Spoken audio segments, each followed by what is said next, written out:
You and your friend decided that you both want to start working out. And maybe you thought about, you're new to strength training, picking a good routine or making one of your own.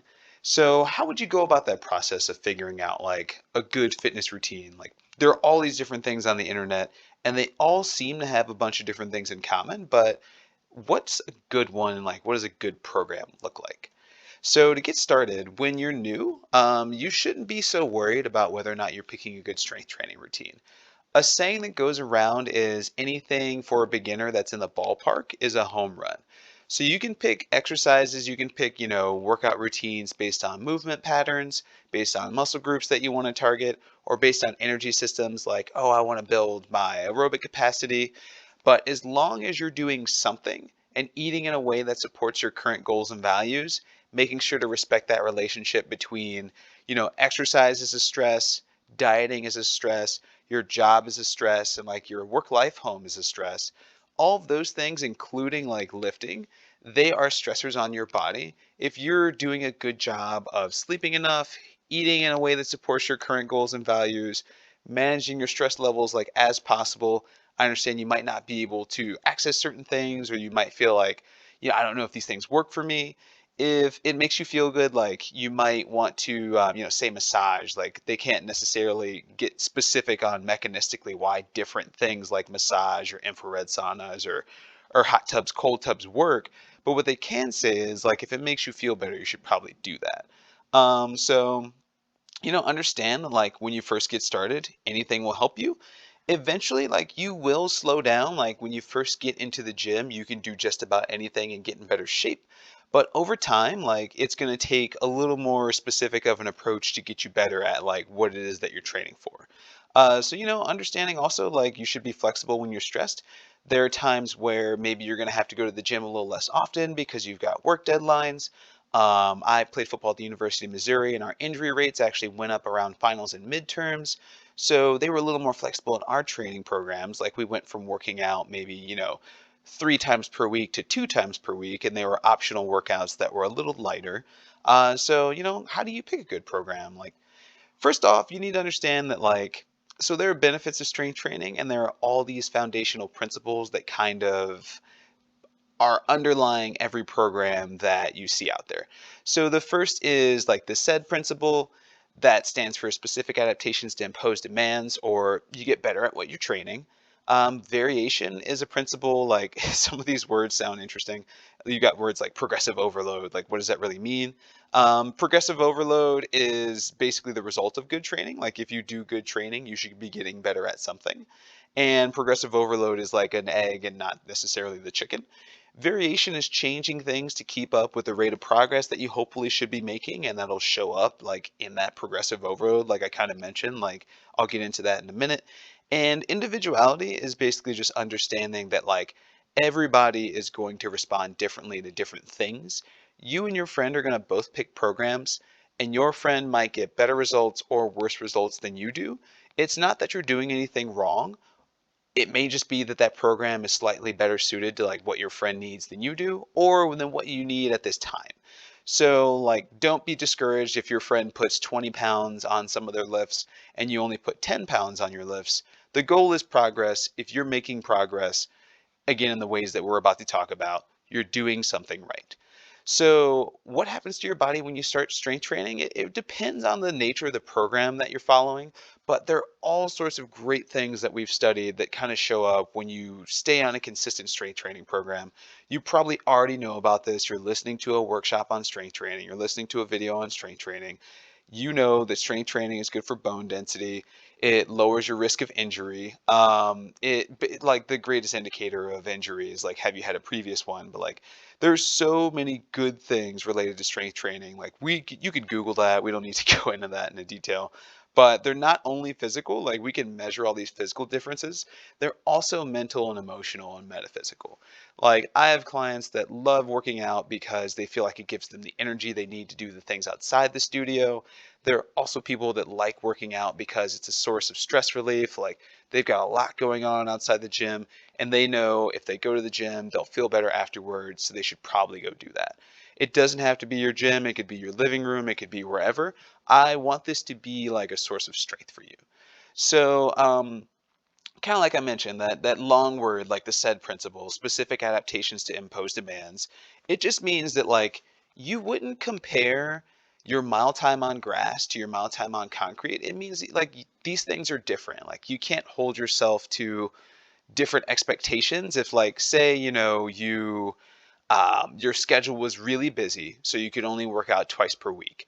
And you started comparing the results that you got from working out twice per week to maybe your old program where you worked out 4 times per week. Those are different conditions. You're comparing different things. They're not like you exercise in a specific way to get a specific result. Like they're not exactly the same. So like one example, the one of the boldest examples I can think of is like if you want to get stronger, you're going to have to lift weights that send your body a signal of like, hey, let's increase strength. And that's generally like 85% or greater of a max if you're putting numbers on it. If you want to build endurance, you have to do that in such a way like strength training with heavy weights involves longer rests, it involves lower volume, like lower overall work.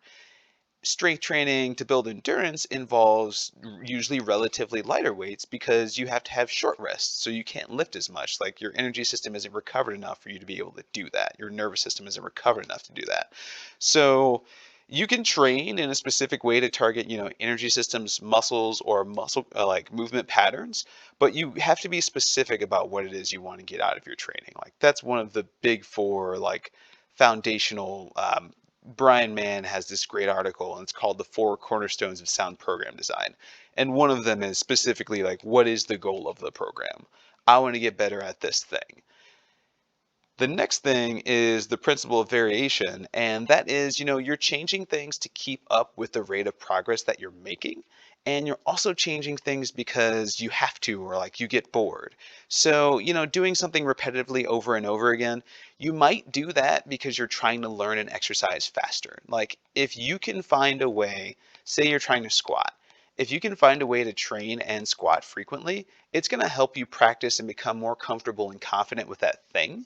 So repeating your squat is a good thing in that scenario. If your goal is just to move and feel good, you don't have to do the exact same squat every time you squat, and you don't have to squat all the time. You might only squat once or twice a week. So, principle of variation, like if you're not playing a sport, you can change whatever you want to a degree. Like you obviously don't want to change everything because then you don't know what's working. But if you're a runner, like to go on the opposite end of the extreme, you have to run for running. Like that is your sport. You don't have that amount of flexibility with that variation there. And then the next step, like I kind of mentioned before, the progressive overload principle is just if you're doing good training, like something should be showing up that is related to progress. Like you should be able to perform that same exercise with the same weights, the same amount of reps. Like a rep is doing something once. That's actually on the next slide. A rep is doing something once. A set is a group of reps. If you're performing the same exercise with the same sets and reps, like it should be feeling easier to you over time. You should be able to demonstrate good form, technique, and control, and then also increase your loads over time or do a couple reps, like add weight or do a couple more reps. You should be able to perform the exact same exercise routine, like in less time. That's density. That's being able to just do more work in the same in less time. And yeah, these are just like some of the ways that you can kind of judge, like, am I getting better at something? Sorry about that. The principle of individuality is just like recognizing that there are differences between all of us. Like, obviously some of us are time poor, like we might have all the resources we need, we might be able to take care of our friends and family, but we just don't have the time to do more things. Others of us, like we just have more stressful lives. Like I don't have children. The friends of mine that do have children, there's a lot going on there, regardless of whether or not the kids are behaving that day. And so it's just recognizing like, hey, I'm putting myself under this strength training routine. I'm under a different level of physiological stress than somebody else is. I need to acknowledge that somewhere in my program. And these are the variables that we manipulate. So I kind of talked about a minute ago the volume, the sets and the reps and the things. Underlying all of this, before you get to picking exercises, before you get to picking like, how many sets should I do, how much weight should I use, you want to pick something that you can stick to. So if that means that you are setting yourself up to work out, 8 times a month instead of, or, instead of saying like, I'm going to work out Tuesday, Thursday at 5 p.m., if you can say, I'm going to work out 8 times this month, that works just fine. As long as you're getting better at something, again, you're doing something right, temper your expectations. You might have this idea of like, I need to work out 3 times a week for an hour. If you can't work out 3 times a week for an hour consistently, it's not doing you any good to hold yourself to those expectations. Like, you're going to have times in your life where things slow down, things speed up, things are less stressful, things are more stressful. Daylight savings time, that's something that throws off a lot of people every single year. You need to be flexible in what you're doing because you have to understand that you're balancing that relationship between like stress and recovery and the gains in fitness that you're making. And so, like, volume, this is how we measure. Basically, volume is how much you're doing, like how much training, how far are you running, how many reps are you doing, how many sets are you doing, how much weight are you lifting. There's multiple ways to try and quantify volume. Like, you can even add in distance. Like, if I'm squatting, say it's 200 pounds, and my friend is squatting 200 pounds, and I'm 6 feet tall, but my friend is 5'5". We're both lifting the same like absolute load, but I'm traveling a greater distance, so I'm doing more work. So that is like one of the things that we'd measure in strength training. Like, nobody's come up with a set way of measuring volume. Like, there's no like, oh, you have to measure it in this way, and it can inform some decisions but not others. But like, this is just like how much work you're doing. Like, again, I mentioned like you might basically start off with a given amount of work and kind of go from there. And like, this is somewhat like science gives us a broad recommendation, an idea of like where you might start with your volume. So the recommendation right now that seems to hold up is anywhere from 10 to 20 sets per muscle group or per movement pattern per week to start. You can start like, the right amount of volume is going to be the one that leads you towards progress. And again, like progressive overload, there's multiple ways that progress can show up. It doesn't have to be 10 sets. Say you're doing, just to give you an applied example, say you're doing 10 sets of leg exercises per week, or say 10 sets of quad dominant, like squatting and lunging exercises per week.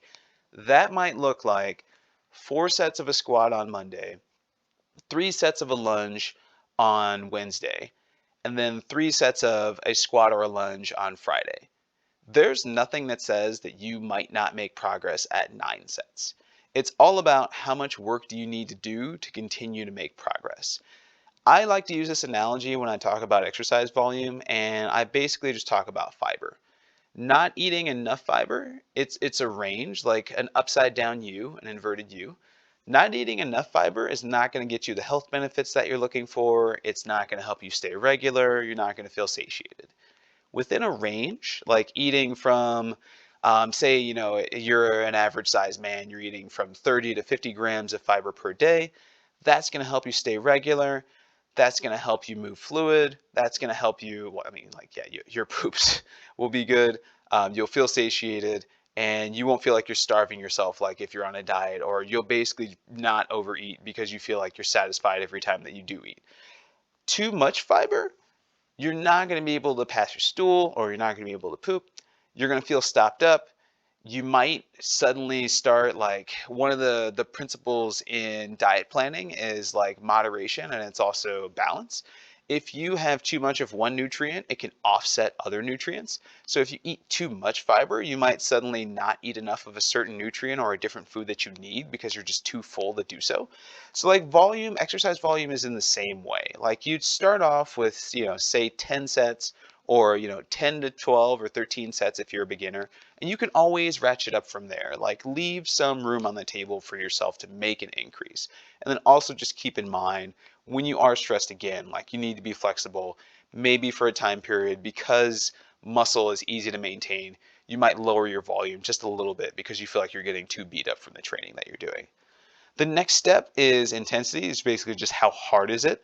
There are different recommendations that vary all over the place, like strength training, like, oh, if you're going to grow muscle, basically anything works.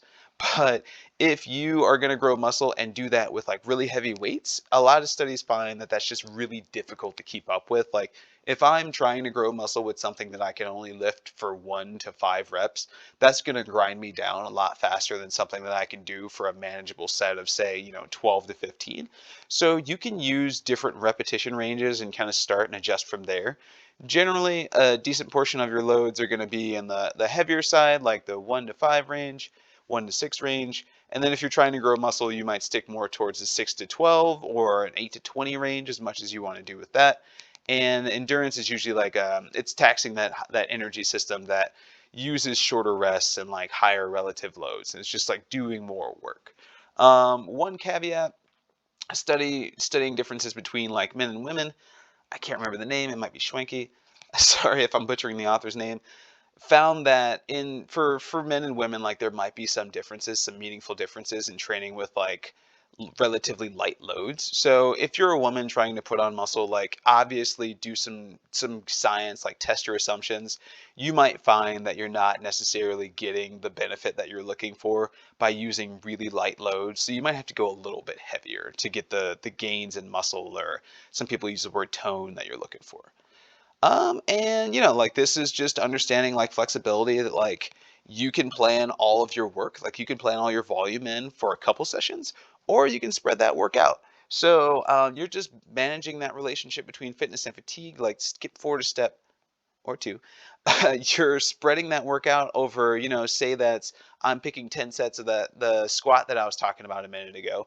You can spread that out over 2 full body workouts on Monday and Thursday. You can put that in 3 full body workouts on Monday, Wednesday, and Friday. You can do your lower body stuff on Monday and Friday. You could even do lower body stuff on Monday, Wednesday, and Friday, and upper body stuff on Tuesday, Thursday, and Saturday. It's all about flexibility for your life, your schedule, and fitting in how much work you need to do to make progress.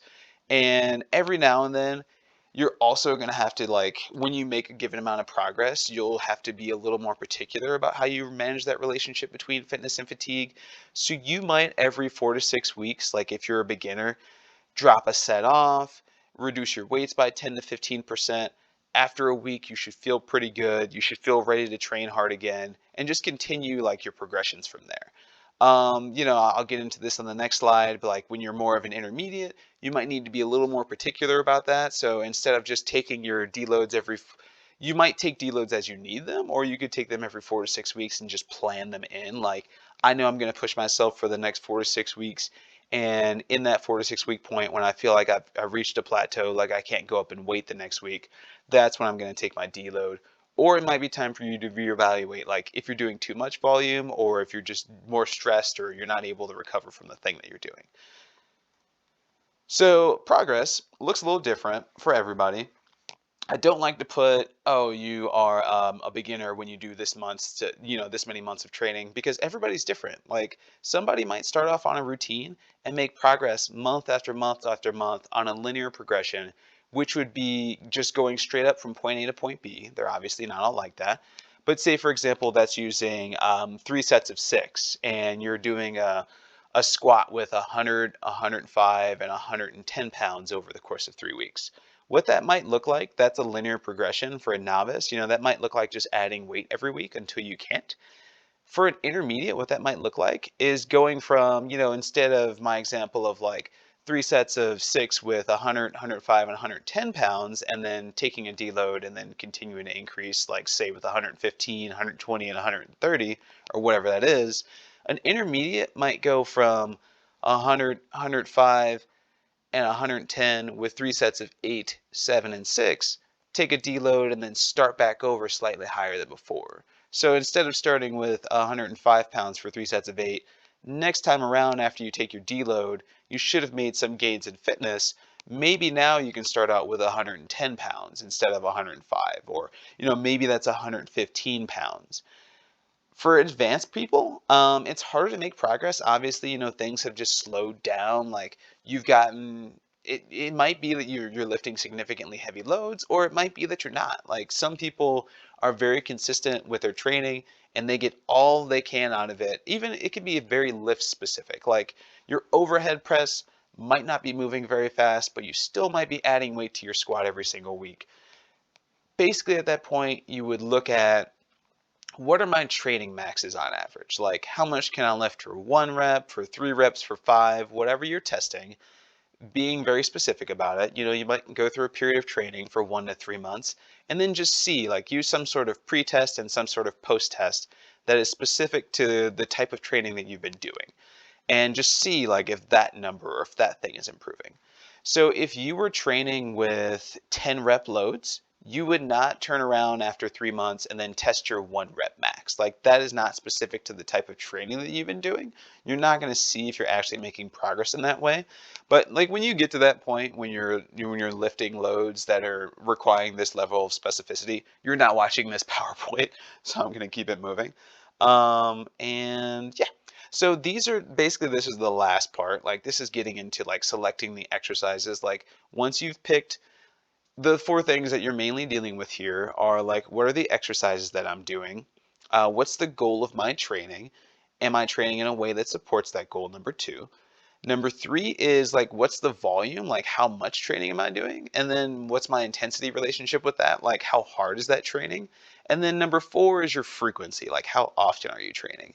So when you work out, these are the exercises that you want to perform. These movement patterns, like some sort of squat, some sort of lunge, some sort of horizontal pull, like a row or a bent over row, some sort of hip hinge, things that work your hamstrings, like a deadlift or a Romanian deadlift, some sort of horizontal pushing, like a push-up or a bench press. And then not everybody considers, like, you've got your vertical presses and your vertical pulls also, like your overhead press and your pull downs or your chin-ups and push-ups, or sorry, your chin-ups and pull-ups. Not everybody considers like hip extension vital, but I do consider hip extension as being important. Like hip flexion is like the RDL or the deadlift is, well, deadlift can be hip extension, but hip extension is like a glute bridge or a hip thrust, like balance across the joint. Like I think that training your glutes in specific ways is also still important. So like you have to consider hip extension, but then there's also rotation. And then you got your isolation exercises. Like you can pick accessories or isolation exercises based on targeting specific muscle groups that you might perceive as having weaknesses or things that also help like your lifts. Like, so say for example, you're squatting and you want to squat more weight, but you feel like your lower back isn't strong enough to support it. In that case, you might consider some isolation work for your erectors or some isolation work doing back extensions or things that are going to strengthen your lower back. You might also, in that case, like say you didn't think it was your back, say you thought it was your quads. Well, maybe you do some more lunges or some leg extensions, really focusing on your quads. And so like this is an example of like what to put it all together this might all look like. So say in your first day, like you're training 2 days per week, you're doing some sort of hip thrust, you're doing some sort of Romanian deadlift, like a hip hinging pattern, and you're doing the squat or the lunge, you're doing a reverse lunge. And then also along those things, you're going to go ahead and do your horizontal pull and you're going to do your vertical press. And then maybe you've got, to explain the core exercises really briefly, you have four different core exercise or patterns, like ways to work your core that you need to concern yourself with.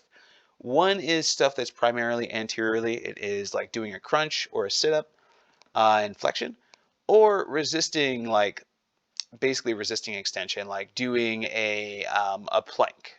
Or then there's lateral flexion or anti-lateral flexion, like a side bend or a side plank.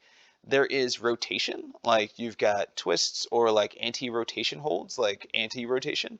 And then there's the posterior side. That's going to be like your back extension or holding a glute bridge isometrically, like working your body in not only the front, the back, and the sides, but also rotationally is important for like core strength. So that's what I've got here. Like the crunch is a flexion-based exercise. The dead bug is anti-flexion, like you're resisting the urge to go into extension.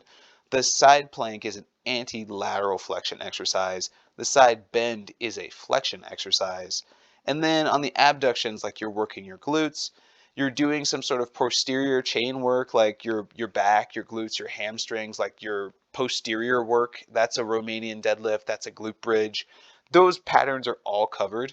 And then again, like on the second day, you're doing your squat, you're doing your row, you're doing your bridge, you're doing your RDL, your Romanian deadlift, or you could do a deadlift in its place. And you're training like all the muscle groups. So, you could play with different ways of changing your training frequency, sorry, or volume. You can increase your sets, increase your reps, like you can change the amount of load that you're doing. But as long as you're doing something, again, you're doing awesome.